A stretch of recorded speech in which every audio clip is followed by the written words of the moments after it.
জগন্নাথকে নিয়ে বেরোবো। আমরা এখন রেডি হয়ে যাব ও বাড়িতে জগন্নাথকে রাখতে, মানে মাসির বাড়ি যাবে আমাদের জগন্নাথ।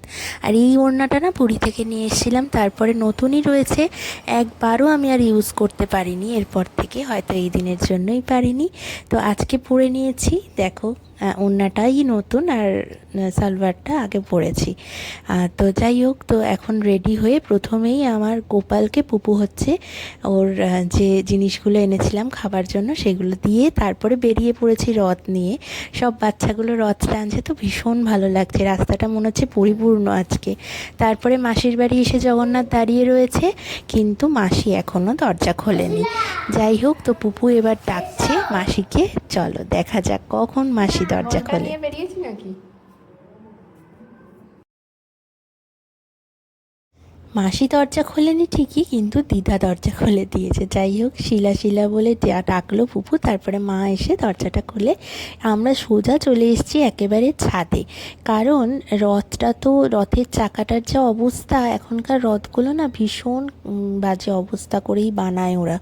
একবার ইউজ করার পরেই রাস্তায় আর তেমনভাবে চালানো যায় না, তাই জন্য ছাদে চলে এলাম একেবারে জগন্নাথকে নিয়ে।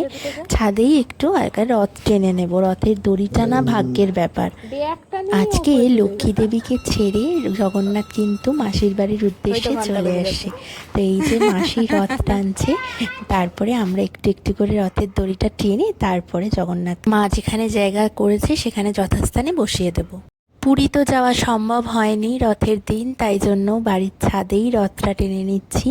আর জগন্নাথ দেব পুরীতেও যা, আমার বাড়িতেও তাই একই, উনি স্বয়ং বিরাজ করেন প্রত্যেকটা জায়গায়। শুধু যদি তোমার মনে ভাব থাকে আর ওনার প্রতি প্রেম থাকে, এই দুটো ছাড়া উনি আর কিচ্ছু চান না। তো তাই আমরা মন দিয়ে প্রাণ দিয়ে ওনাকে দেখে রথের দড়িতে টান দিলাম। এবার দেখো মাসির কোলে উঠে পড়েছে জগন্নাথ, বলরাম, সুভদ্রা, তো আমাদের মহাপ্রভু উঠে এবার যথাস্থানে মম নিয়ে যাচ্ছে এখন। আর ঘরের অবস্থা প্রচণ্ড খারাপ। আমি এবারে সত্যিই বলেছিলাম মাকে যে আমি আনবো না, কারণ এত ধুলোর মধ্যে জগন্নাথ দেবকে কোথায় রাখবো কিছু বুঝতে পারছি না।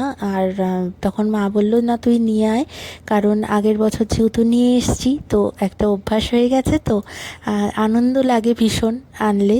আর এখানে সারা ঘরে দেখতে পাচ্ছ কি অবস্থা, এত ধুলো। শুধু এই ঘরটা একটুখানি পরিষ্কার করা হয়েছে, মানে পুরো পরিষ্কার হয়নি, তাও ধুলোটা শুধু ঝাড়া হয়েছে। তো তাই জন্য মা এখানে একটা চেয়ারের ব্যবস্থা করেছে, মানে নতুন চেয়ার বানানো হয়েছিল আমাদের, তো সেইগুলো সমস্ত ঢাকা রয়েছে, যেহেতু বাড়িতে রং হচ্ছে বলে। আর এখানে ব্যবস্থা করেছে রাখার জন্য, এই যে চেয়ারের উপরে মা এখানে বলল এখানটাই রাখ, তাই জন্য জগন্নাথ দেবকে এখানেই রাখলাম।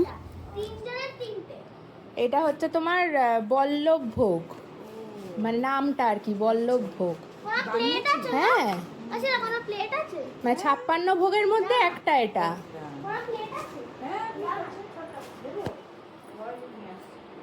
পারবি না? আমি বসাবো। এই যে এই বাড়িতে রেখে যাব না, মনটা এত মানে কাঁদছে যে কি বলবো, খুব কষ্ট হচ্ছে যে রেখে চলে যাব, কিন্তু জানি এখানে অনেক যত্নে থাকবে, কিন্তু ওই যে বাচ্চাদের মতন রেখে গেলেই তো মাদের কষ্ট হয়। বলেছিলাম না যে আনবো না এবারে, ওই জন্য এই জায়গাটাও ঠিক করে রেখেছে, নিজে পালকটা লাগিয়ে দিয়ে। চিন্তা করো না, সত্যি পালকটা দেখো, এটা তো তুমি জানতে না। আমি তো সেদিনকেও দেখেছি এসে। চিন্তা করো, মানে ও জানতো যে আমি এখানেই বসবো এসে। হ্যাঁ, আমরা তো রক্ত মাংসের মানুষ, তাই জন্য ওনার লীলা বোঝা এত সহজ কাম্য নয় আমাদের। দুদিন আগে থেকেই মা না পালকটা ওখানেই রেখেছিল, যেহেতু ঘরে রং হচ্ছে তাই জন্য। মেন কিন্তু আটা। হ্যাঁ, এখন পুপুর জন্য মা পায়েস আর রুটি বানিয়েছে, যেহেতু আজকে স্কুল ছিল ওর, এসে আর তেমন কিছু খায়নি। সর্দিদির ছেলে প্রিয়ানের জন্মদিন তো, তাই জন্য আমরা এখানে বসে বসে ওর যে প্লেনটা আমি কিনেছি রিমোট কন্ট্রোল, আর একটা তার সাথে না ক্যামেরা কিনেছি, মানে ও ছবি তুলতে পারবে, এত ভালো হয়েছে ক্যামেরাটা। পুপু বারবার বলছে মা আমার জন্মদিনেও কিন্তু দিতে হবে, এই দুটোই দিতে হবে। তো এইটা মম একটু বললো দে উড়িয়ে দেখি, তার কারণ যদি মানে খারাপ টারাপ হয়। আর কি সুন্দর উড়লো দেখো, কি ভালোই না লাগলো দেখতে। আজকের ভিডিওটা এইটুকুনি ছিল, টাটা।